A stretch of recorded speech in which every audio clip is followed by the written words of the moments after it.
వ్యక్తులైనటువంటి వాళ్ళు, అది money float చేసేవాళ్ళ లేకపోతే కులపరమైన ప్రేమ ఉన్న వాళ్ళ, అలాంటి వాళ్ళకే సొంతం అవుతుంది. మిగతా కార్యకర్తల్ని, మిగతా నాయకులందరినీ ఏం చేస్తున్నావు?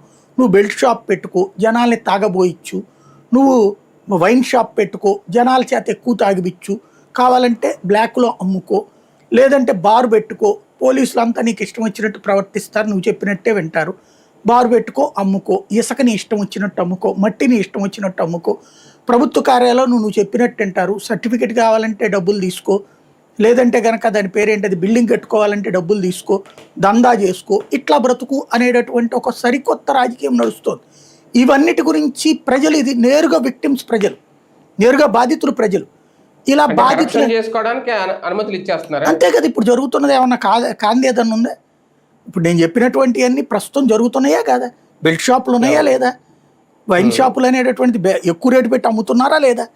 బార్లల్లో మొన్న ప్రభుత్వానికి డబ్బులు రాకుండా కథ నడిచిందా లేదా? అలాగే ఇసుక ఫ్రీ అని చెప్తా అమ్ముకుంటున్నారా లేదా? మట్టి అమ్ముకుంటున్నారా లేదా? రేషన్ బియ్యం అమ్ముకుంటున్నారా లేదా? అలాగే దందాలు జరుగుతున్నాయా లేదా? డబ్బులు ఇవ్వకుండా ఎవరికైనా పని జరుగుతుందా? బిల్డింగ్లు కట్టుకునే వాళ్ళ దగ్గర కూడా డబ్బులు వసూలు చేసుకుంటున్నారా లేదా? అలాగే వ్యాపారులు ఏడిపిస్తున్నారా లేదా? ఇవన్నీ జరుగుతున్నాయి కదా ఓపెన్గానే. కాకపోతే ఇవన్నీ ఎలాగో మీరు చేసుకుంటున్నారు. మరి మనము అందరం సక్సెస్ అవ్వాలంటే మనకంటే అవతల వాడు చాలా రాక్షసుడు, అతను వచ్చారంటే మాకంటే ప్రమాదకారి అనేటటువంటిది ప్రజలకి చెప్పండి. దానికి అప్పట్లో జగన్కి సంబంధించిన ఉదాహరణలు చెప్పండి. ఇది బ్రెయిన్ వాష్. అంటే మనం తప్పు చేస్తున్నామని మనకు తెలుసు, ఈ తప్పుని మనం మర్చిపోవాలి.